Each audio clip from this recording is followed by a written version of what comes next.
प्रिय विद्यार्थियों, सुप्रभात।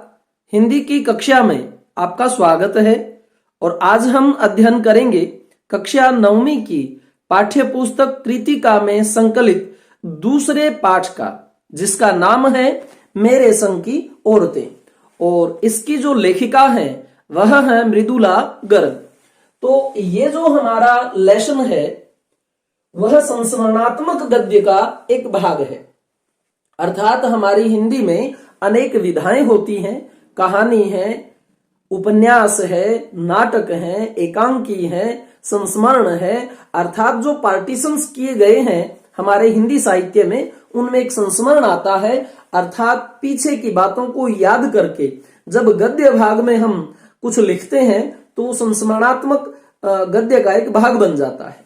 अब यहाँ जो मृदुला गर्ग जी जो अपने पीछे बीते हुए जीवन के लम्हों को याद करते हुए लिखती हैं मेरे संग की औरतें। अब ये इसके साथ वाली औरतें कौन कौन थी, ये प्रारंभ से शुरू करती हैं, जहां से इसकी मतलब ननिहाल पक्ष, नाना जी के बारे में बताएंगी, नानी जी के बारे में बताएंगी, अपनी माता के बारे में बताएंगी, फिर अपनी दादी है, फिर परदादी है, ये चीजें बता करके फिर वो अपनी जो बहनें हैं उन सब की जो व्यक्तिगत विशेषताएं हैं वो बताएंगे। अर्थात उस समय की जो दशा थी, घरेलू कहिए या तात्कालिक सामाजिक दशा कहिए या शैक्षिक जो वातावरण था, उन सब के ऊपर ये जो लेखिका जी हैं मृदुला गर्ग वो अपना प्रकाश डालती हैं।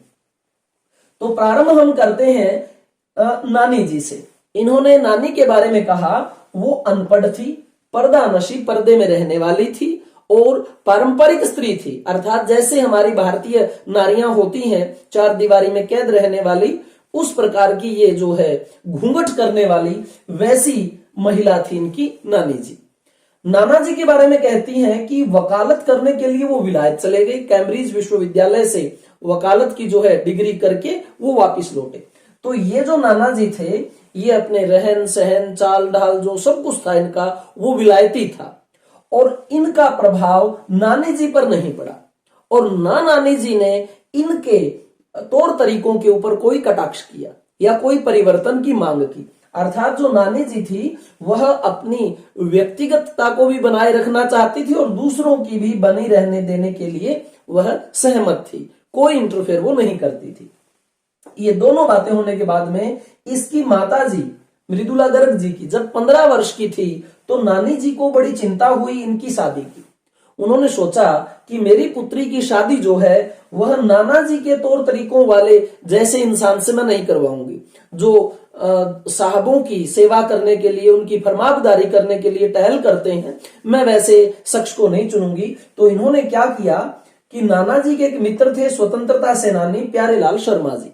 इन्होंने कहा, जब इनकी मृत्यु नजदीक थी, ये बीमार रहती थी, उन्होंने कहा कि इन्हें बुलाइए प्यारेलाल जी को, मैं उनसे मिलना चाहती हूँ। सारा परिवार जो है अचंभित हो गया कि जो पर्दे में रहती है, किसी खुद के मर्द से कभी जब पर्दा उठा करके बात नहीं की, वह दूसरों से कैसे करेगी।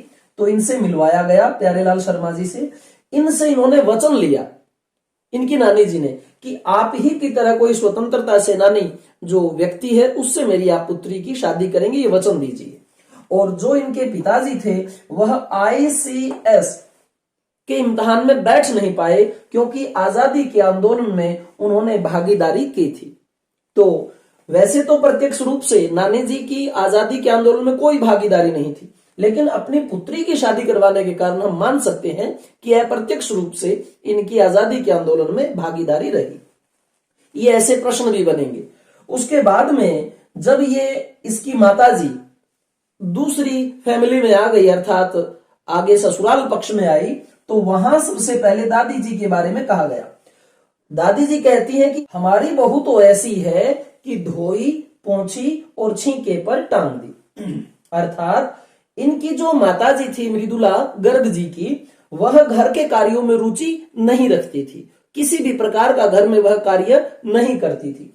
ना उन्होंने अपनी पुत्रियों के साथ लाड़ प्रेम किया, ना उनके लिए खाना पकाया, ना भारतीय मां जैसा उनके साथ व्यवहार किया उन अपनी पुत्रियों को जो 5 थी न उन्हें अच्छी पत्नी की सीख दी, न बहू बनने की कोई भी सीख दी।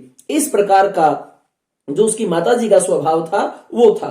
वह तो अपना समय संगीत सुनने में और पुस्तकें पढ़ने में व्यतीत करती थी। देखिए, फिर भी उसकी माताजी का जो है उस घर में सम्मान था। उसके 2 कारण मृदुला गर्ग जी बताती हैं कि एक तो मेरी माता जो है वो झूठ नहीं बोलती थी, सत्य बोलती थी। दूसरा, गोपनीयता बनाए रखती थी, अर्थात कोई किसी को कोई बात कहता उनको तो वे गोपनीयता बनाए रखती थी। इससे उनको जो है घर से बाहर भी लोग जो है वह चाहते थे। तो इस प्रकार की जो है उनकी माताजी का स्वभाव था। अपने व्यक्तिगत जीवन में वह पूरी तरह से आजाद रहती थी। जैसे नानी जी थी वैसे ही लेखिका की मां भी थी। बात करते हैं लेखिका की परदादी जी की। जो लेखिका का गांव था मृदुला जी का, उसका नाम था नकुड़। तो परदादी जी भी कहते हैं लीक से हटी हुई थी। जैसे इसकी नानी उन्मुक्त स्वभाव की थी, इनकी माताजी भी और परदादी जी भी के साथ वैसा ही हाल था। उन्होंने घोषणा कर दी कि मेरी पतोहू का मतलब पोते की बहू, मेरी पतोहू का पहला बच्चा लड़की होगा, यह उन्होंने ऐलान कर दिया। और ये बहुत ही धर्मपरायण स्त्री थी। पूरा नकुड़ गांव जानता था कि इनका सीधा भगवान के साथ कनेक्शन है, अर्थात यहां से वो कुछ भी मन्नत मांगती और वहां से तथास्तु हो जाता था। तो उस मन्नत का ऐसा असर पड़ा भगवान पर, लगातार जो है 5 कन्याओं का जन्म हुआ और एक उनका भाई राजीव, एक लड़के का नाम क्या था, राजीव। तो इस प्रकार ये कुल 6 भाई बहन थे। बात करते हैं दादी जी की एक विशेषता और, जिसे हम चोर की कहानी कह सकते हैं। एक बार नकुड़ गांव के जितने भी मर्द थे वो किसी बारात में गए हुए थे और वहां का नामी गिरामी चोर जो है सेंध लगा करके हवेली में आ गया।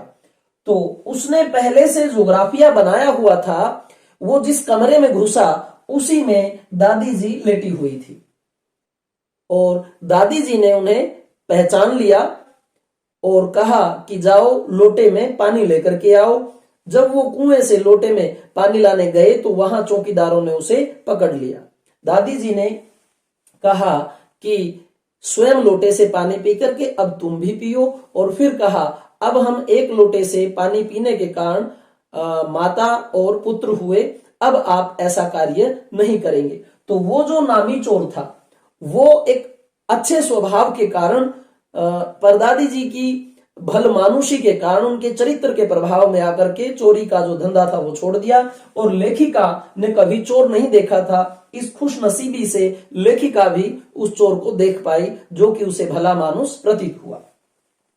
15 अगस्त 1947 को जब हमें आजादी मिली, ये मृदुला गर्ग जी उस समय 9 वर्ष की थी। यह भी प्रश्न 1 नंबर का आ जाएगा। पूरे दिन इस ब्रदर्स का राम जो ये उपन्यास था इनको 5-6 बार इसने पढ़ा और आजादी का जो जश्न था वो देखने से ये वंचित रह गई। बहुत रोई भी थी ये। और इस उपन्यास को पढ़ने का एक फायदा इसे ये हुआ कि आगे भविष्य में जब इसने जो भी लेखिका ने अपनी किताबें लिखी, वो चाहे कठ गुलाब हो या और जो भी कहानियां हो, उनमें बच्चों से संबंधित जो बातें लिखी, उनके बच्चों का शोषण, उन पर होने वाला अत्याचार, उनका जो साइकोलॉजिक ग्राफिया था वो इसने इस बुक से पढ़ा, इस उपन्यास से। तो इसी का अनुभव उसने अपने उपन्यासों में, अपनी कहानियों में वर्णित किया। ये अंत तक उसकी लेखन का हिस्सा बना रहा। अब बात करते हैं इनके भाई बहनों के कर्म की। सबसे पहले जो बहन थी उसका नाम था मंजुल।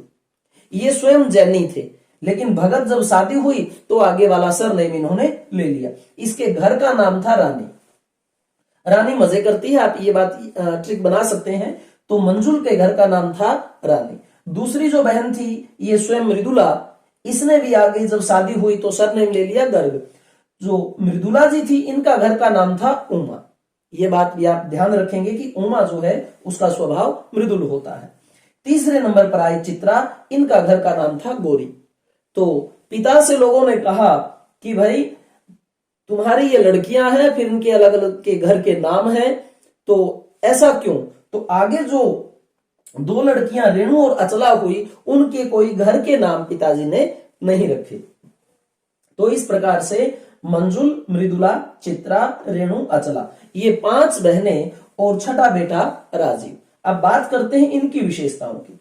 मंजुल की कोई विशेषता लेखिका ने इतनी नहीं की, और मृदुला ने स्वयं की जो बातें बताई वो ये बताई कि ये सबसे पहले बिहार में जो है रही, उसके बाद में कर्नाटक के बागलकोट जगह पर चली गई। इनके जो पुत्र थे, पुत्रियां थी, उनकी पढ़ाई के लिए ये जो है बड़े जो फैक्ट्री के मालिक या बड़े उद्योगपति उनके पास गई, प्रार्थना की कि हमें यहाँ पर स्कूल खोलने में आप मदद कर दीजिए। उन्होंने कहा कि आप क्रिश्चियन बच्चों को उसमें पढ़ाएंगी। फिर इन्होंने जो है बताया कि सभी जो है समान है, अपनी बातें रखी। तो उन्होंने कहा कि अगर आप 100 वर्ष तक वचन दें कि ये स्कूल चलता रहेगा तो हम मदद कर सकते हैं। इन्होंने मना कर दिया कि 100 वर्ष तक की गारंटी कौन ले सकता है।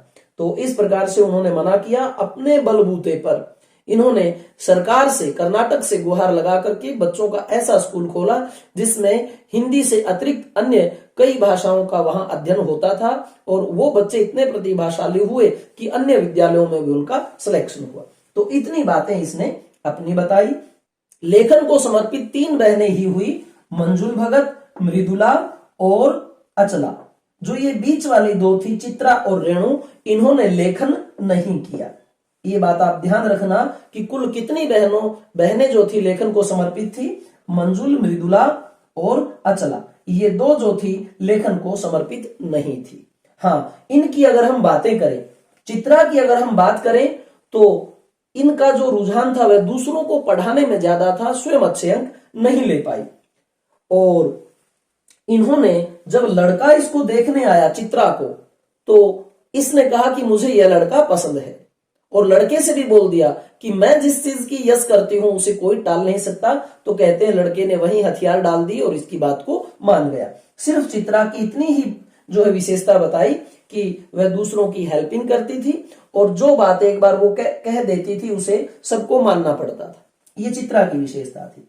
और यदि हम बात करें रेणु की, तो रेणु से बहुत ज्यादा लेखिका प्रभावित थी। इसके कई प्रसंग लेखिका ने इस अध्याय में बताए हैं। सबसे पहला तो ये कि अचला, जो कि रेणु से छोटी थी, उसे छोड़ने बस आती थी, लेकिन ये बस में नहीं चढ़ती थी। ये कहती थी कि बस में चढ़ करके आना थोड़े से सफर के लिए तो मतलब रईसी को दिखाता है, ज्यादा बड़प्पन दिखाता है, और मैं जो है इसका विरोध करती हूं। ये पीछे पीछे आती थी लथपथ पसीने से, तो आप जान सकते हैं कि ये बस में नहीं बैठी, एक विशेषता। दूसरी, इन्होंने जनरल मिथैया को पत्र लिख दिया कि मुझे आपकी तस्वीर भेजिए। वहां से सेना का जवान एक मोटरसाइकिल पर बैठ करके आया और इनके हाथ में वो तस्वीर दे के गया, तो मोहल्ले में जो है इनका दबदबा बढ़ गया। 2 बातें। तीसरी जो थी, इन्होंने एग्जाम से परहेज किया। इन्होंने कहा कि मैं एग्जाम नहीं दूंगी, मुझे कोई बता दे कि एग्जाम देना क्यों जरूरी है, मैं तब दूंगी। पिता ने जैसे कहा कि बेटा नौकरी लग जाओगे, अच्छा वर मिलेगा, लेकिन इन चीजों से ये संतुष्ट नहीं हुई और इन्होंने एग्जाम नहीं दिया। दूसरी बात, ये जो रेणु थी, ये बहुत ही जिसको कहते हैं हाजिर जवाब थी, बहुत हंसमुख थी, सहज ही इनका हास्य बन जाता था। जैसे कोई कहता कि ये लीजिए जी इत्र लगा लो, तो ये कहती है कि मैं तो स्नान करके आई हूं, मुझे इत्र की आवश्यकता नहीं, कि मैं तो नहाती हूं, मैं क्यों इत्र लगाऊं। तो इस प्रकार से रेणुका की जो कुछ बातें हैं वो ध्यान रखना, बस में ना बैठना, जनरल मिथैया को पत्र लिखना, एग्जाम का बहिष्कार करना, इत्र ना लगाना। और एक और बात जो सबसे बड़ी बताई, सन 1950 के दौर में एक बार क्या हुआ, बहुत तेज बारिश हुई, रात को बारिश 9 इंच बारिश हुई। घर वालों ने कहा कि बेटे आज स्कूल में आप मत जाओ, लेकिन इन्होंने कहा कि नहीं, मुझे तो जाना ही है। उस दिन बस भी नहीं आई और शहर में हर जगह पानी भरा हुआ था। ये बचते बचाते 2 मील चल करके पैदल स्कूल में गई। वहां गेट बंद था और जैसे ही उसने कहा कि चौकीदार ने कि जी स्कूल बंद है, ये वापिस आ गई। घर वालों ने कहा कि हमने तो तुम्हें कहा ही था, और ये जवाब देती हैं कि मुझे स्कूल जाना था, मैं गई, वहां बंद था मैं वापिस आ गई, इसमें आपका कहना कहां से आता है? तो रेणु जी की जो है बातें आप ध्यान रखना, बस में ना जाना, जनरल मिथैया से उसका फोटो मंगवाना, एग्जाम का बहिष्कार करना, इत्र वगैरह का मजाक, और ये 9 इंच बारिश वाला जो सीन था वो रेणु जी के साथ था। चित्रा जी की सिर्फ इतनी बात आई कि दूसरों को पढ़ाना और लड़का पसंद करना, और जो ये अचला जी थी इनकी ज्यादा बातें नहीं आई। हाँ, अचला जो थी वह लेखन को समर्पित हो गई 30 वर्ष की अवस्था तक आते आते। इन्होंने पिताजी का कहा मान के अर्थशास्त्र किया, पत्रकारिता की, अंत में जाकर के ये भी लेखन को समर्पित हो गए। तो इस प्रकार से राजीव के बारे में ज्यादा इन्होंने इतना कुछ नहीं कहा। तो इसी प्रकार जो मेरे संग की औरतें, अर्थात ये जो नानी जी थी, फिर परदादी जी थी, माँ थी, फिर 5 बहनें थी, इनकी जो पुरानी बातें याद कर करके लिखी, इसीलिए इसने इस पाठ का नाम लिख दिया मेरे संग की औरतें। और इन बहनों के बारे में जो विशेषताएं थी आपको वो बताई गई। अब हम शुरू करते हैं इस लेसन को क्रमानुसार पढ़ना। मेरे संग की औरतें मृदुला गर्ग। मेरी एक नानी थी, जाहिर है पर मैंने उन्हें कभी देखा नहीं। मेरी मां की शादी होने से पहले ही उनकी मृत्यु हो गई थी। शायद नानी से कहानी न सुन पाने के कारण बाद में हम 3 बहनों को खुद कहानियां कहनी पड़ी। प्रश्न बनेगा कि लेखिका की कितनी बहनों ने कहानियां लिखी, तो उत्तर होगा 3 बहनों ने। नानी से कहानी भले न सुनी हो, नानी की कहानी जरूर सुनी, और बहुत बाद में जाकर उसका असली मर्म समझ में आया। पहले इतना ही जाना कि मेरी नानी जो थी वह पारंपरिक अनपढ़ पर्दानशी औरत थी। पर्दानशी का मतलब होता है पर्दा करने वाली स्त्री। अनपढ़ भी थी नानी जी, और पारंपरिक अर्थात जो परंपरा से हमारे भारतवर्ष में नारियां रहते आई थी कि किसी से, पराये मर्द से बात ना करना, घूंघट निकाले रहना, वैसी थी। जिनके पति शादी के तुरंत बाद उन्हें छोड़कर बैरिस्ट्री पढ़ने विलायत चले गए थे। तो ये जो नाना जी थे वो कहां चले गए? वकालत करने के लिए विदेश चले गए। कैम्ब्रिज विश्वविद्यालय से डिग्री लेकर जब वे लौटे और विलायती रीति रिवाज के संग जिंदगी बसर करने लगे, तो नानी के अपने रहन सहन पर उसका कोई असर न पड़ा। न उन्होंने अपनी किसी इच्छा, आकांक्षा या पसंद नापसंद का इजहार पति पर कभी किया। इजहार का मतलब प्रकट करना। तो आप समझ गए कि लेखिका की मृदुला गर्ग की जो नानी जी थी वो अनपढ़ थी, पर्दे में रहने वाली थी, और इनके नाना जी उन्हें छोड़कर के फौरन चले गए थे वकालत करने। कैम्ब्रिज विश्वविद्यालय से उन्होंने डिग्री प्राप्त की, और जब वो वापस आए तो उनके रहन सहन का नानी जी पर कोई असर नहीं पड़ा, और न नानी जी ने उन्हें बाध्य किया कि वो उनकी किसी बात को माने या उनके अनुसार अपनी जिंदगी व्यतीत करें। पर जब कम उम्र में नानी ने खुद को मौत के करीब पाया, तो 15 वर्षीय इकलौती बेटी मेरी मां की शादी की फिक्र ने इतना डराया कि वे एकदम मुंहजोर हो उठी। मुंहजोर का मतलब हो जाता है बहुत बोलने वाली। नाना से उन्होंने कहा कि वे पर्दे का लिहाज छोड़कर, यानी शर्म छोड़कर, उनके दोस्त स्वतंत्रता सेनानी प्यारेलाल शर्मा से मिलना चाहती हैं। सब दंग हैरान रह गए कि जिस पर्दानशी औरत ने पराये मर्द से क्या, खुद अपने मर्द से मुंह खोलकर बात नहीं की थी, आखिरी वक्त में अजनबी से क्या कहना चाह सकती हैं। पर नाना ने वक्त की कमी और मौके की नजाकत की लाज रखी। सवाल जवाब में वक्त बर्बाद करने के बजाय फौरन जाकर दोस्त को लिवा लाए और बीबी के हुजूर में पेश कर दिया। आप समझ गए कि किस प्रकार से नानी के आखिरी वक्त में नानी ने क्या कहा कि मेरी जो 15 वर्षीय पुत्री है, मैं उसकी शादी जो है किसी अच्छे स्वतंत्रता सेनानी से करूंगी। यही विचार रख करके उन्होंने स्वतंत्रता सेनानी प्यारेलाल शर्मा को बुलवाया होगा।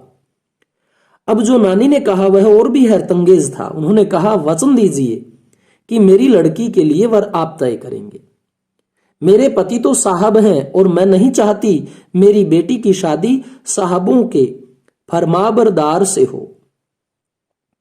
फरमाबरदार क्या होता है? आज्ञाकारी, अर्थात जो साहबों की बातों को मानता हो, उनकी चाटुकारी करता हो, ऐसे किसी शख्स को मैं अपनी पुत्री का पति नहीं बनने दूंगी। आप अपनी तरह आजादी का सिपाही ढूंढकर उसकी शादी करवा दीजिएगा। कौन कह सकता था कि अपनी आजादी से पूरी तरह बेखबर उस औरत के मन में देश की आजादी के लिए ऐसा जुनून होगा। अर्थात लेखिका की जो नानी जी थी वह चार दीवारी में कैद रहती थी, पारंपरिक अनपढ़ औरत थी, घूंघट करती थी, परंतु ऐसे उसके आजाद ख्याल और देश प्रेम था, वो आप यहां देख सकते हैं। बाद में मेरी समझ में आया कि दरअसल वे निजी जीवन में काफी आजाद ख्याल रही होंगी। ठीक है, उन्होंने नाना की जिंदगी में कोई दखल नहीं दिया, न उसमें साझेदारी की, पर अपनी जिंदगी को अपने ढंग से जीती जरूर रही। पारंपरिक, घरेलू, उबाऊ और खामोश जिंदगी जीने में आज के हिसाब से क्रांतिकारी चाहे कुछ न रहा हो, दूसरे की तरह जीने के लिए मजबूर न होने में असली आजादी कुछ ज्यादा ही थी। अर्थात लेखिका की नानी जी की स्वतंत्रता की गतिविधियों में भागीदारी अवश्य रही, क्योंकि उन्होंने अपनी पुत्री के लिए एक स्वतंत्रता सेनानी ही पति जो है वरण करने की जिद रखी थी। खैर, इस तरह मेरी मां की शादी ऐसे पढ़े लिखे होनहार लड़के से हुई जिसे आजादी के आंदोलन में हिस्सा लेने के अपराध में आईसीएस के इम्तिहान में बैठने से रोक दिया गया था और जिसकी जेब में पुश्तैनी पैसा ढेला एक नहीं था। मां बेचारी अपनी मां और गांधी जी के सिद्धांतों के चक्कर में सादा जीवन जीने और ऊंचे ख्याल रखने पर मजबूर हुई। हाल उनका यह था कि खादी की साड़ी उन्हें इतनी भारी लगती थी कि कमर चनका खा जाती थी। रात रात भर जागकर वे उसे पहनने का अभ्यास करती, जिससे दिन में शर्मिंदगी न उठानी पड़े। वे कुछ ऐसी नाजुक थी कि उन्हें देखकर उनकी सास यानी मेरी दादी ने कहा था, हमारी बहू तो ऐसी है कि धोई, पोंछी और छींके पर टांग दी। गनीमत यही थी कि किसी ने उन्हें छींके पर से उतारने की पेशकश नहीं की। तो आप समझ गए कि किस प्रकार से नानी जी ने मृदुला गर्ग की माता की शादी एक स्वतंत्रता सेनानी से की और इनकी माताजी को मजबूरन जो है वैसी ही विचारधारा और वैसे ही कार्य करने पड़े। क्यों नहीं की, इसकी दो वजहें थी। अर्थात जो लेखिका की जो ये माताजी थी उनके ऊपर किसी ने प्रेशर नहीं डाला, उसके लिए वजह बताई गई है। पहली यही कि हिंदुस्तान के तमाम वाशिंदों की तरह उनके ससुराल वाले भी साहबों के खासे अभिभूत थे, अर्थात प्रभावित थे, और मेरे नाना पक्के साहब माने जाते थे। बस जात से वे हिंदुस्तानी थे, बाकी चेहरे मोहरे, रंग ढंग, पढ़ाई लिखाई सब में अंग्रेज थे। मजे की बात यह थी कि हमारे देश में आजादी की जंग लड़ने वाले ही अंग्रेजों के सबसे बड़े प्रशंसक थे। गांधी, नेहरू हों या मेरे पिताजी के घर वाले, भले लड़का आजादी की लड़ाई लड़ते, जेब खाली और शोहरत सिर करता रहे, दबदबा उसके साहबी ससुर का ही था। एक आन बान शान वाले साहब ने उनके सर फिरे लड़के को अपनी नाजुक जान लड़की सौंपी। उससे रोमांचक क्या कोई परिकथा होती? नानी की सनक भरी आखिरी ख्वाहिश और नाना की रजामंदी वे रोमांचक उपकथाएं थी जो कहानी के तिलिस्म अर्थात जादू को और गाढ़ा बना चुकी थी। दूसरी वजह मां की अपनी शख्सियत अर्थात उसका व्यक्तित्व, उनमें खूबसूरती थी, नजाकत थी, गैर दुनियादारी के साथ ईमानदारी और निष्पक्षता, अर्थात इनकी माताजी किसी का पक्ष नहीं लेती थी। कुछ इस तरह घुली मिली थी कि वे परी जात से कम जादुई नहीं मालूम पड़ती थी, अर्थात बिल्कुल परी लगती थी। उनमें ठोस काम करवाने की कोई सोच भी नहीं सकता था। कोई ये नहीं सोच सकता था कि लेखिका की मां से हम ज्यादा ठोस काम करवाएं। हाँ, हर ठोस और हवाई काम के लिए उनकी जबानी राय जरूर मांगी जाती थी और पत्थर की लकीर की तरह निभाई भी जाती थी। तो आप देख सकते हैं, दो कारण यहां बताए गए हैं कि लेखिका की मां के साथ कोई भी जो है वह ज्यादती नहीं करता था। पहली बात तो ये कि नानाजी बड़े साहबित किस्म के थे, उनका भी जो है मान रखा जाता था, और दूसरी इनकी मां के अंदर भी जो है खूबसूरती, नजाकत, ईमानदारी, निष्पक्षता, कुछ ऐसे गुण थे जिनके कारण उनका परिवार में सम्मान था और कोई भी ज्यादा इनकी मां से ठोस काम नहीं करवाता था। मैंने अपनी दादी को कई बार कहते सुना था, हम हाथी पे हल ना जुतवाया करते, हम पे बैल हैं। अर्थात इनकी मां को हाथी की संज्ञा दे दी कि हाथी कभी हल नहीं चलाता, उसके लिए तो बैल होते हैं, अर्थात ये बड़ी मैन साहब हैं। बचपन में ही मुझे इस जुमले का भावार्थ समझ में आ गया था, जब देखा कि हम बच्चों की ममतालु परवरिश के मामले में मां के सिवा घर के सभी प्राणी मुस्तैद रहते थे। अर्थात इन बच्चों को भी इनकी माताजी ने ममता ज्यादा नहीं दी। दादी और उनकी जिठानियां ही नहीं, खुद मर्द जात पिताजी भी, अर्थात दादी जी और अन्य जिठानियां और इनके पिताजी ने उन्हें प्यार प्रेम दिया, परंतु मां ने इन्हें ज्यादा ममता नहीं दी।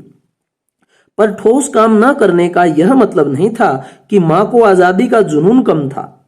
वह भरपूर था और अपने तरीके से उसे भरपूर निभाती रही थी। जाहिर है कि जब जुनून आजादी का हो तो उसे निभाना भी आजादी से चाहिए, जिस तिस से पूछकर, उसके तरीके से नहीं, खुद अपने तरीके से। हमने अपनी मां को कभी भारतीय मां जैसा नहीं पाया। न उन्होंने कभी हमें लाड़ किया, न हमारे लिए खाना पकाया, न अच्छी पत्नी बहू होने की सीख दी। कुछ अपनी बीमारी के चलते भी वे घर बार नहीं संभाल पाती थी, पर उससे ज्यादा हाथ उनकी अरुचि का था।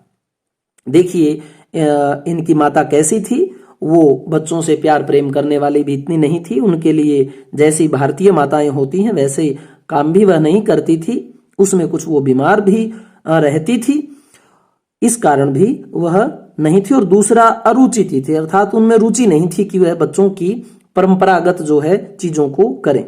उनका ज्यादा समय वक्त जो है वो किताबें पढ़ने में बीतता था, बाकी वक्त साहित्य चर्चा में या संगीत सुनने में, और वे ये सब बिस्तर पर लेटे लेटे ही किया करती। अर्थात वो क्या करती, किताबें पढ़ती रहती थी, संगीत सुनती और सारे काम बिस्तर पर लेटे लेटे ही करती थी। अर्थात इनकी मां को ज्यादा कोई ठोस कार्य घर के नहीं करने पड़ते थे। फिर भी जैसा मैंने पहले कहा था, हमारे परंपरागत दादा दादी या उनकी ससुराल के अन्य सदस्य उन्हें न नाम धरते थे, न उनसे आम औरत की तरह होने की अपेक्षा रखते थे। उनमें सबकी इतनी श्रद्धा क्यों थी, जबकि वह पत्नी, मां और बहू के किसी प्रचारित कर्तव्य का पालन नहीं करती थी। साहबी खानदान के रोब के अलावा मेरी समझ में दो कारण आए हैं। वे कभी झूठ नहीं बोलती थी और वे एक की गोपनीय बात को दूसरे पर जाहिर नहीं होने देती थी। अर्थात इसकी माताजी में ये दो गुण थे जिनके कारण उनका परिवार उन्हें मान सम्मान देता था। साहबी खानदानी रूप तो उनकी माताजी में था ही, परंतु न झूठ बोलती और न वो एक दूसरे की चर्चा चुगलियां करती थी, अर्थात बातों को गोपनीय रखती थी। पहले के कारण उन्हें घर वालों का आदर मिला, किसके कारण, जो झूठ नहीं बोलती थी, और दूसरे के कारण बाहर वालों की दोस्ती। अर्थात जब हम किसी बात को गोपनीय रखते हैं तो हमारे दोस्त ज्यादा बन जाते हैं। दोस्त वे हमारी भी थी। मां की भूमिका हमारे पिता बखूबी निभा देते थे। अर्थात मां जो कार्य करती थी अपने संतान के लिए वो उनके पिताजी कर देते थे।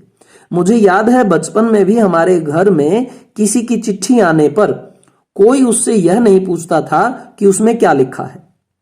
अर्थात गोपनीयता बनी रहती थी, किसी के काम में कोई दखल नहीं देता था। ऐसा इनका जो है परिवार यहां बताया गया है।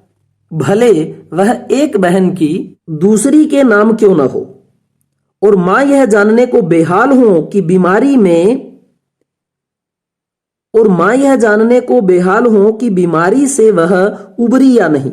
अर्थात एक बहन अगर बीमार है तो दूसरी बहन के पास जब चिट्ठी आती है तो यहां ऐसा होता है कि मां झट से जानना चाहती है कि अरे जल्दी से बता तेरी बहन कैसी है।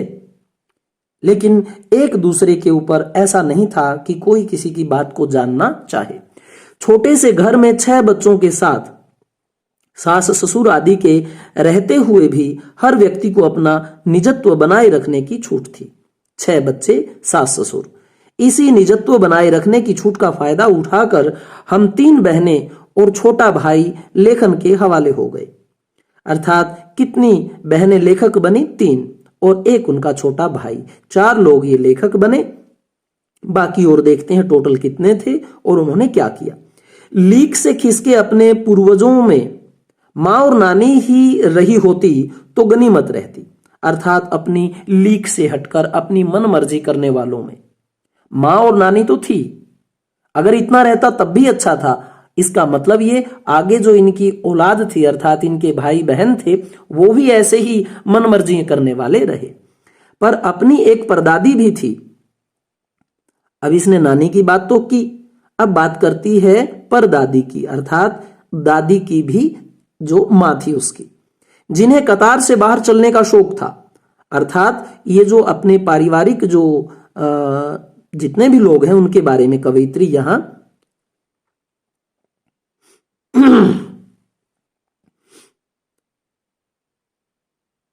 जिन्हें कतार से बाहर चलने का शौक था। उन्होंने व्रत ले रखा था कि अगर खुदा के फजल अर्थात अनुग्रह या दया से उनके पास कभी 2 से ज्यादा धोतियां हो जाएंगी तो वे तीसरी दान कर देंगी। जैन समाज के अपरिग्रह अर्थात संग्रह न करना, किसी से कुछ न ग्रहण करना होता है अपरिग्रह, कि सनक बिरादरी बाहर हरकत नहीं मानी जाती, इसलिए वहां तक तो ठीक था। पर उनका असली जलवा तब देखने को मिला जब मेरी मां पहली बार गर्भवती हुई। मेरी परदादी ने मंदिर में जाकर मन्नत मांगी कि उनकी पतोहू का पहला बच्चा लड़की हो।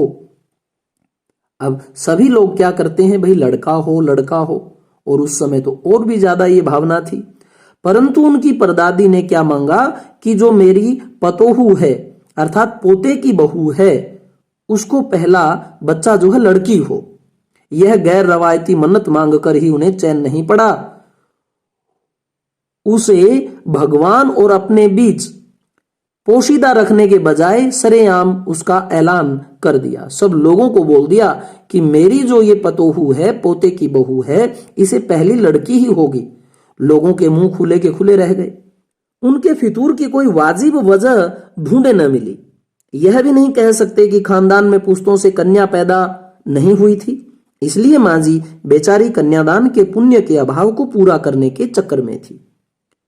क्योंकि पिताजी की ही नहीं दादाजी की भी बहनें मौजूद थी। हाँ, पहला बच्चा हर बहू का बेटा होता रहा था। खैर, मां जी ने अपनी तरफ से कोई सफाई नहीं दी, बल्कि बदस्तूर अर्थात नियम से मंदिर जाकर मन्नत दोहराती रही कि मेरी पोते की जो ये बहू है, पतोहू है, उसे पहली संतान लड़की ही हो। पूरा नुक्कड़ गांव जानता था कि मां जी का भगवान के साथ सीधा सीधा तार जुड़ा हुआ है। सब लोग जानते थे कि जो ये मां जी हैं इनका ये नकुड़ गांव था। ये भी पूछ सकते हैं कि जो मृदुला गर्ग जी है उनका गांव कौन सा था, वही तो होगा ना, तो नकुड़ गांव। सारा गांव जानता था कि मां जी का भगवान से सीधा तार जुड़ा हुआ है, अर्थात इनकी जो परदादी जी थी वो बड़ी ही धर्मपरायण स्त्री थी। बेतार का तार अर्थात बिना तार वाला टेलीफोन कनेक्शन, मोबाइल वाला, इधर वह तार खींचती, उधर टन से तथास्तु बजता, अर्थात भगवान उनकी कामना पूरी कर देते।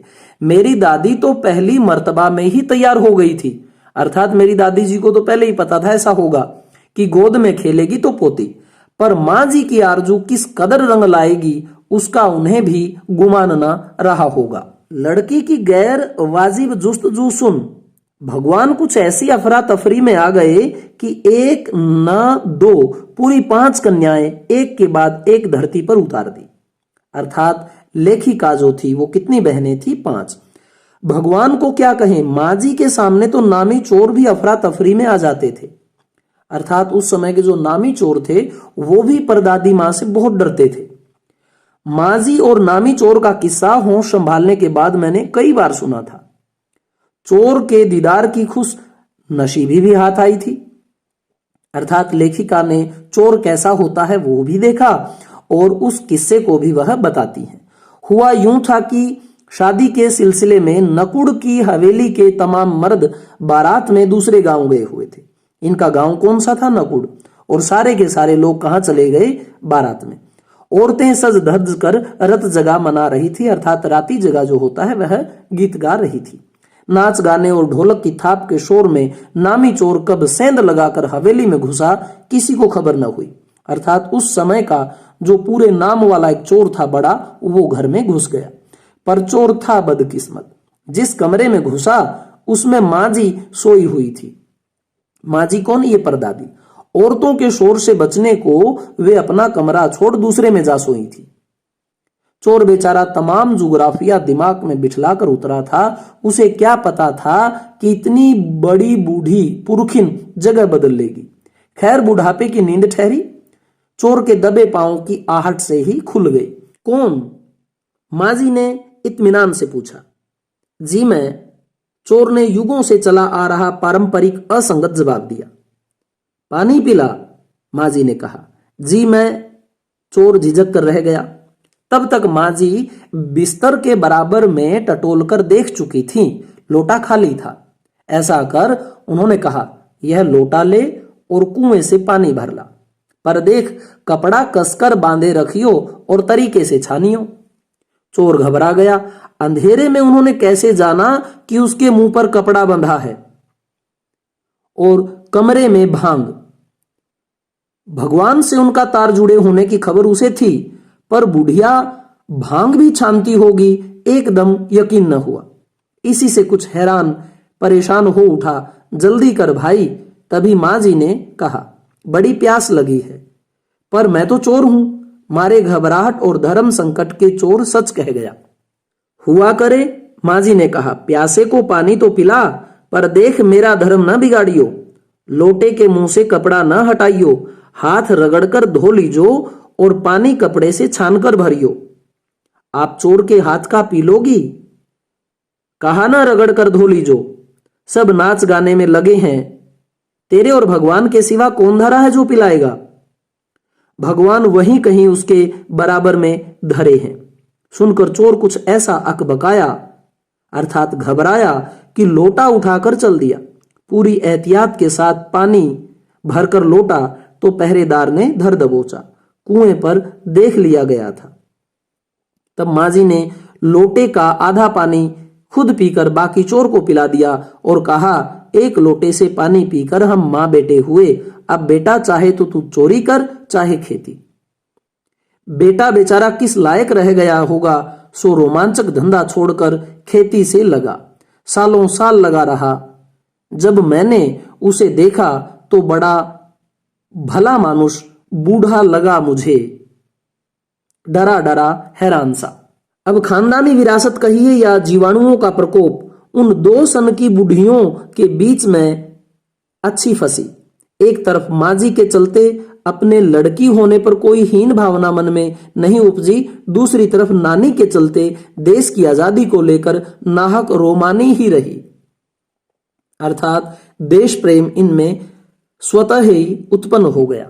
15 अगस्त 1947 को जब देश को आजादी मिली, या कहना चाहिए जब आजादी पाने का जश्न मनाया गया, तो दुर्योग से मैं बीमार थी। उन दिनों टाइफाइड खासा जानलेवा रोग माना जाता था। इसलिए मेरे तमाम रोने धोने के बावजूद डॉक्टर ने मुझे इंडिया गेट जाकर जश्न में शिरकत करने की इजाजत नहीं दी। चूंकि डॉक्टर अपने नाना के परम मित्र, उनसे ज्यादा नाना थे, इसलिए हमारे पिताजी, जो बात बात पर सत्ताधारियों से लड़ते भिड़ते फिरते थे, चुप्पी साध गए। मैं बदस्तूर रोती कलपती रही। क्या कोई बच्चा इकलौती गुड़िया के टूट जाने पर रोया होगा? मेरी उम्र तब 9 बरस की थी। यह भी प्रश्न आएगा, जब हमें आजादी मिली तब लेखिका कितने वर्ष की थी? 9 बरस की। इतनी छोटी नहीं कि गुड़िया से बहलती और इतनी बड़ी नहीं कि डॉक्टरी तर्क समझती। तंग आकर पिताजी ने मुझे ब्रदर्स कारामजो उपन्यास पकड़ा गए। यह भी प्रश्न बन सकता है 1 नंबर का कि उनके पिताजी ने उन्हें कौन सा उपन्यास दिया? ब्रदर्स कारामजो। किताबें पढ़ने का मुझे मिराक था। मिराक क्या होता है? मानसिक रोग। जब कुछ देर बाद मैंने देखा कि पिताजी को छोड़कर घर के बाकी सब प्राणी पलायन कर चुके थे और पिताजी दूसरे कमरे में बैठे अपनी किताब पढ़ रहे थे, तो रोना धोना छोड़कर मैंने भी किताब खोल ली। एक बार शुरू कर लेने पर उसने मुझे इतनी मोहलत अर्थात फुर्सत या अवकाश नहीं दिया कि दोबारा रोना शुरू करूं या कोई और काम पकड़ूं। उस वक्त ब्रदर्स कारामजो मुझे देने में क्या तुक थी। तब मेरी समझ में नहीं आया। किताब कितनी समझ में आई वह अब तक नहीं जानती, क्योंकि उसके बाद इतनी बार पढ़ी कि सारे पाठ आपस में गड़बड़ हो गए। कितना पहली बार में पल्ले पड़ा, कितना बाद में कहना मुश्किल है, पर इतना विश्वास के साथ कह सकती हूं कि उसका एक अध्याय जो बच्चों पर होने वाले अनाचार अत्याचार पर था, मुझे पहली बार में ही लगभग कंठस्थ हो गया था। उम्र के हर पड़ाव पर वह मेरे साथ रहा और मेरे लेखन के एक एक महत्वपूर्ण भाग को प्रभावित करता रहा। जैसे जादू का कालीन मेरा नाटक, नहीं वह 3 किलो की छोरी जैसी कहानियां व कठगुलाब उपन्यास के कई अंश। तो लेखिका ने जो ब्रदर्स कारामजो का उपन्यास पढ़ा, उसमें जो बच्चों पर अत्याचार हुए वह इतनी अच्छी प्रकार से इसके समझ में आए। उसने जो भी आगे कहानियां लिखी उनमें उन चीजों को बड़ी बारीकी से इसने आगे समझाया। तो इस प्रकार कहते हैं कि हमारा पढ़ा लिखा हुआ हमारे खुद के विचारों को प्रकट करने में भी काम आता है। माँ जी की मन्नत का असर रहा होगा कि मैं ही नहीं, मेरी चारों बहनें भी लड़की होने के नाते किसी हीन भावना का शिकार नहीं हुई। नानी माँ और परदादी की परंपरा बरकरार रखते हुए लीक पर चलने से भी इनकार किए रही, अर्थात इनकी दादी जो परदादी थी वो, इनकी नानी, फिर इनकी माँ, फिर ये सब बच्चे अर्थात लीक पर नहीं चले। परंपरागत जो है जिस प्रकार से स्त्रियां रहती हैं वैसे ये नहीं रहे। पहली लड़की जिसके लिए मन्नत मांगी थी वह मैं नहीं, मेरी बड़ी बहन मंजुल भगत थी। तो पहला ये भी प्रश्न बन सकता है कि सबसे बड़ी बहन का नाम क्या था? मंजुल भगत। अर्थात परदादी जी ने जो दुआ मांगी थी पतोहू के पहला लड़की होने की, वो मंजुल भगत थी। घर का नाम था रानी, बाहर का मंजुल।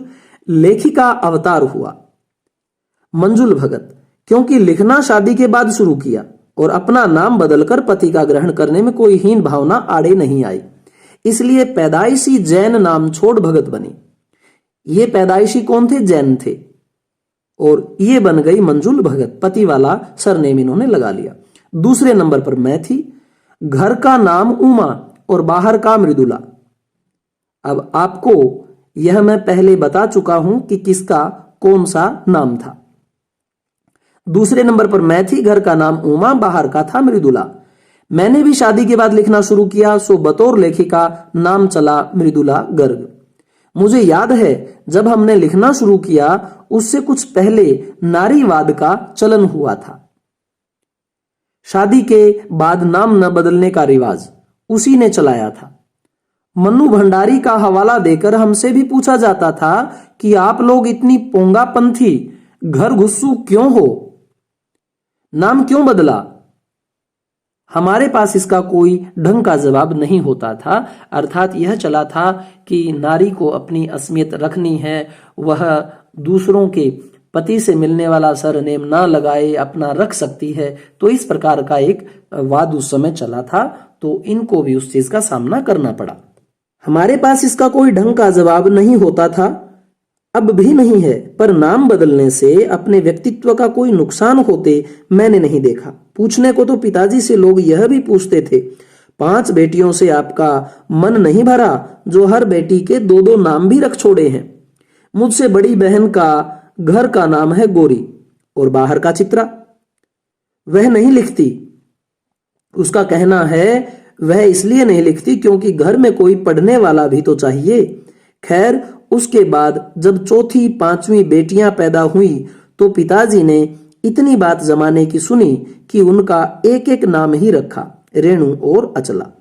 अर्थात पहले की जो ये 3 बहनें थी, इनका घर का नाम कुछ, बाहर का नाम कुछ, लेकिन जो बाद में दो थी, रेणु और अचला, उनका एक एक ही नाम रहा। 5 बहनों के बाद एक भाई हुआ राजीव। मजे की बात यह है कि बीच की 2 बहनें ही लेखन से बची रही। अचला और राजीव फिर उसमें जा फंसे। अचला मुझसे 8 साल छोटी है और वक्त के बदलाव की लाज रखते हुए अंग्रेजी में लिखती है, पर राजीव फिर हिंदी के हवाले हो गए। हम 4 लिखते हैं और तमाम खानदान हमें पढ़ता है। मेरी ससुराल में मुझे कोई नहीं पढ़ता। इस तथ्य को हजम करने में मुझे काफी वक्त लगा। फिर उसके फायदे भी नजर आने लगे। कम से कम घर के भीतर तो मुझे हिंदी आलोचना बुद्धि से 2-4 नहीं होना पड़ता।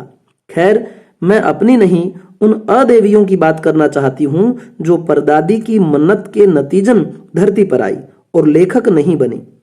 जो बनी उन्हें सांस लेने की जरूरत कुछ ज्यादा हो समझ में आता है। जैसा मेरे पिताजी ने एक बार मंजुल से कहा था, कोई दम नहीं घुटता, सांस लेने की जरूरत ही ज्यादा है। पर यह तो हम शेर तो गैर लेखिका बहने सवा शेर। चौथे नंबर वाली रेणु का आलम यह था कि गर्मी की दोपहरी में स्कूल से वापसी पर जब गाड़ी उसे और उससे छोटी बहन अचला को बस अड्डे पर लेने जाती तो रेणु उसमें बैठने से इनकार कर देती। उसका कहना था कि यूं थोड़ा सा रास्ता गाड़ी में बैठकर तय करना सामंत शाही का प्रतीक है, जो शायद था, पर साथ ही पिता के अतिरिक्त लाड़का भी और रसोइये को खाना खिलाकर जल्दी फारिग करने की लाचारी की भी। मां तो सब चीजों से उदासीन रहती थी, पर पिता काफी कुढ़ते भुनते जब देखते कि अचला गाड़ी में बैठी चली आ रही है और रेणु पीछे पीछे पसीने से तरबतर, खरामा खरामा अर्थात धीरे धीरे। बचपन में एक बार चुनौती दिए जाने पर उसने जनरल मिथैया को पत्र लिखकर उसका चित्र मंगवा लिया था, जो एक मोटरसाइकिल सवार जवान आकर उसके हाथ में दे गया। पड़ोस में उसका रुतबा काफी बढ़ गया था। गाड़ी में बैठने के साथ उसे इम्तिहान देने से भी परहेज था। स्कूल तो जैसे तैसे पास कर लिया, पर जब बीए का इम्तिहान देने की बारी आई तो वह अड़ गई। पहले मुझे समझाओ कि बीए करना क्यों जरूरी है, तब मैं इम्तिहान दूंगी। अगर मुझे यकीन आ गया कि हाँ कोई फायदा है, वरना नहीं। हमने तरह तरह के तर्क दिए। माँ ने कहा पिताजी से पूछो। पिताजी ने कहा नौकरी कर पाओगी, शादी कर पाओगी, लोग इज्जत से देखेंगे, वगैरह वगैरह। कोई तर्क विश्वसनीय नहीं लगा, न रेणु को न खुद उन्हें। आखिर उन्होंने उसी कुतर्क का सहारा लिया जो युगों से माँ बाप के काम आता रहा है। कहा बीए करो क्योंकि मैं कह रहा हूं करो। रेणु ने बीए कर तो लिया, पर सिर्फ पिता की खुशी के लिए, यानी पास होने लायक नंबर लाकर। सच बोलने में वह मां से भी 2 कदम आगे है। गनीमत यह है कि आधा समय उसके सच सुनकर लोग सोचते हैं वह मजाक कर रही होगी, इसलिए बिना मेहनत वह लोगों को हंसाए रख लेती है। आज भी उसे कोई इत्र भेंट करता है तो वह कहती है नहीं चाहिए, मैं तो नहाती हूं। तीसरे नंबर पर चित्रा है। वह कॉलेज पढ़ने तो जाती थी, पर खुद पढ़ने से ज्यादा दिलचस्पी औरों को पढ़ाने में रखती थी। इसलिए इम्तिहान में उसके अंक कम और उसके शागिर्दों के ज्यादा आते थे। पर अपने यहां सब चलता था। उसकी शादी का वक्त आया तो उसने एक नजर में लड़का पसंद करके ऐलान कर दिया कि शादी करेगी तो उसी से। मुश्किल यह थी कि हमारे माँ बाप ही नहीं, खुद लड़का भी उसके निर्णय से वाकिफ नहीं था। पर उसका कहना था वह जो सोच लेती है करके रहती है। तो उसकी शादी उसी लड़के से हुई। कोई मुश्किल पेश नहीं आई। आती क्यों? उसने कहा मैंने अपनी पहली मुलाकात में ही उसे बतला दिया था कि मैं जो सोच लेती हूं होकर रहता है। तो उसने बात आगे खींची ही नहीं, पहली मुलाकात में ही हथियार डाल दिए।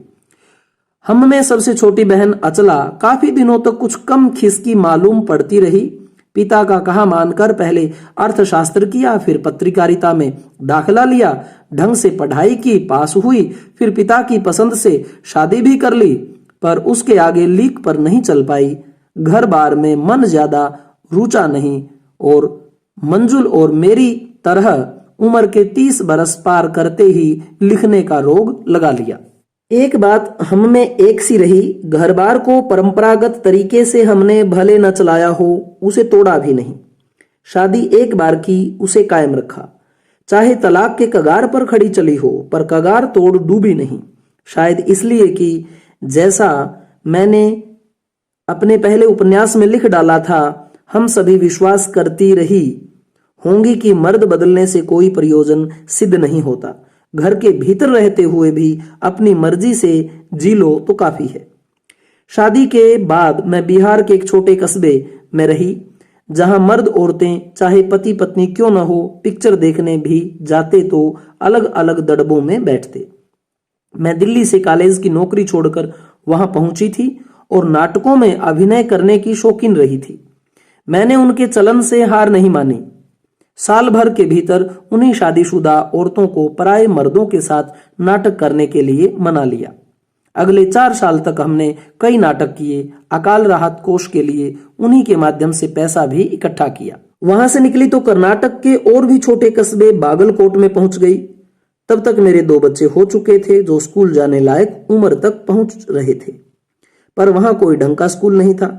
लोगों की राय पर मैंने पास के कैथोलिक बिशप से दरख्वास्त की कि उनका मिशन वहां के सीमेंट कारखाने की आर्थिक मदद से हमारे कस्बे में एक प्राइमरी स्कूल खोल दे। पहले उन्होंने कहा, चूंकि उस प्रदेश के क्रिश्चियन जनसंख्या कम थी, इसलिए वे वहां स्कूल खोलने में असमर्थ थे। मैंने गैर क्रिश्चियन बच्चों को भी शिक्षा पाने के लायक सिद्ध करते हुए अपना इसरार यानी आग्रह जारी रखा। तब उन्होंने कहा, हम कोशिश कर सकते हैं, बशर्ते आप हमें यह यकीन दिलाएं कि वह स्कूल अगले 100 वर्षों तक चलेगा। मुझे गुस्सा आ गया। मैंने कहा, स्कूल की छोड़िए, किसी के भी बारे में यकीन नहीं दिलाया जा सकता कि वह अगले 100 बरस तक चलेगा। वे भी गुस्सा खा गए, बोले, खुदा का लाख शुक्र है बच्चे के न पढ़ पाने की समस्या आपकी है, मेरी नहीं। बात कड़वी थी पर 100% सच के आगे सिर झुकाने की हमारी बचपन की आदत थी। सो मैंने तय किया कि मैं खुद अंग्रेजी, हिंदी, कन्नड़ 3 भाषाएं पढ़ाने वाला प्राइमरी स्कूल वहां के लिए खोलूंगी और कर्नाटक सरकार से उसे मान्यता भी दिलवाऊंगी। वहां के अनेक मेहनती और खिसके लोगों की मदद से यह व्रत पूरा हुआ। मेरे बच्चे तथा अन्य अफसरों के बच्चे उसी स्कूल में पढ़े। बाद में अलग अलग शहरों के अलग अलग ख्यात स्कूलों में दाखिला भी पा गए।